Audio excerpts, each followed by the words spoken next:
Hello, നമ്മളൊരു game കളിക്കാൻ ഞങ്ങൾക്ക് ഔഷധങ്ങളെല്ലാം സമയം കൃത്യം കഴിക്കാൻ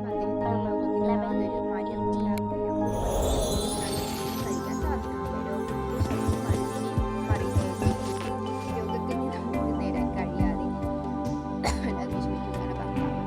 ഒരിക്കലും അവസാനിക്കാത്ത വിധം ബുദ്ധിമുട്ടുകൾ വന്നു ചേർന്നുകൊണ്ടിരിക്കും. ഒരിക്കലും അവസാനിക്കാത്ത വിധം ബുദ്ധിമുട്ടുകൾ വന്നു ചേർന്നുകൊണ്ടിരിക്കും.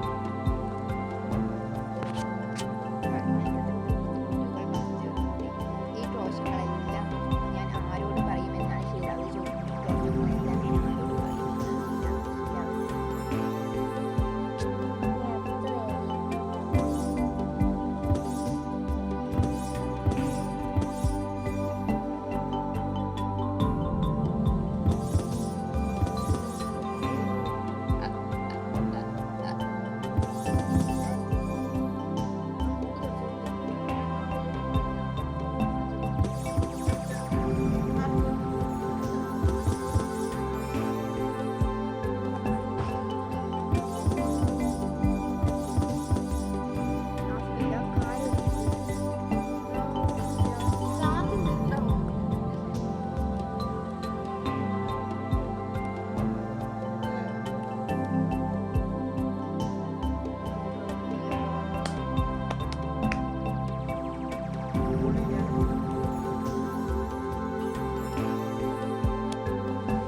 എനിക്കറിയില്ല.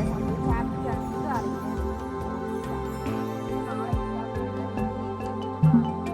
അതായത് എസ്കേപ്പ് ഇട്ട കടവും വേറെ രണ്ട് യാത്രക്കാരും കൂടിയിട്ട് മധുരയിലേക്ക് പോയി.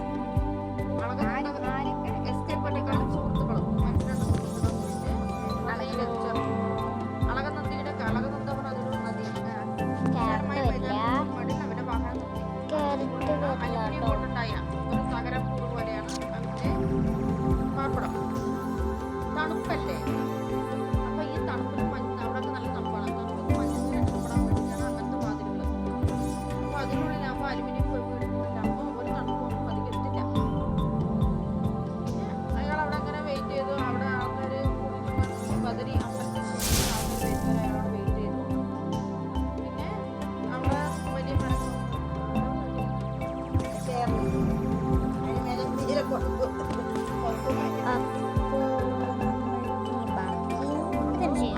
അയാൾ ആ ഇരിക്കുന്ന സ്ഥലത്ത് നിന്ന് ബദരി അമ്പലത്തിൽ ബദരി ക്ഷേത്രത്തിൽ. അപ്പൊ അവിടെ ആളുകൾക്ക് മെയിൻ നടക്കുന്നു. അതിന്റെ മുന്നിലെല്ലാം കണ്ട ശൈലം തണുപ്പിച്ച് നിൽക്കുന്നു. വെള്ളിയിൽ വാർത്തെടുത്ത പോലെയുള്ള അതിന്റെ ഹിമശിഖരം വെയിലേറ്റ്, അതായത് മകുടം വെയിലേറ്റ് തിളങ്ങുന്നു. പിന്നെ എന്താണ് രജിസ്ട്രേഷന്മാരുടെയും കാർഷിക ആചാര്യന്മാരുടെയും സാഹിത്യ സംസ്കാര ധർമ്മക്ഷേത്രമായിരുന്നു ബദരികാശ്രമം ആശ്രമം. വേദവ്യാസൻ ശിഷ്യഗണം വിടും. എനിക്ക് വയ്യ. അതിന് മെയിനായിട്ട് ഇത് അവിടുത്തെ സ്ഥലങ്ങളൊക്കെ വെക്കി.